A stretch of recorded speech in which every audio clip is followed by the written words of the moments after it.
করছেন? আমার কাছে মনে হয় এটা নিয়ে কোনো চয়েস আছে বলে মনে হয় না। আমি আপনার সাথে শতভাগ একমত যে হামজার মতো যদি একজন ফুটবলারকে ক্যাপ্টেনশিপের দায়িত্ব দেওয়া হয় তাহলে আমার কাছে মনে হয় যে বাংলাদেশ দলও অনেকটা নির্ভর হবে।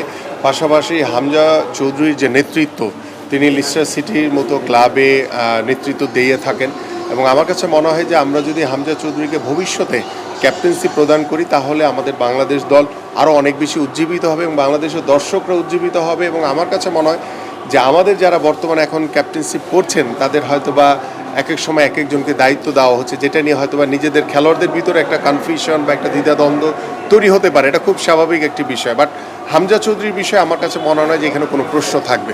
সো আমি আশা করি যে ভবিষ্যতে আমার বাংলাদেশ টিম এবং বাংলাদেশ টিমের ম্যানেজমেন্ট বা বাংলাদেশ টিমের কোচ তিনি এই দায়িত্বটা হামজা চৌধুরীর কাছে দিলে বাংলাদেশের ফুটবলের জন্য একটি ইতিবাচক দিক উন্মোচন হবে। Thank you.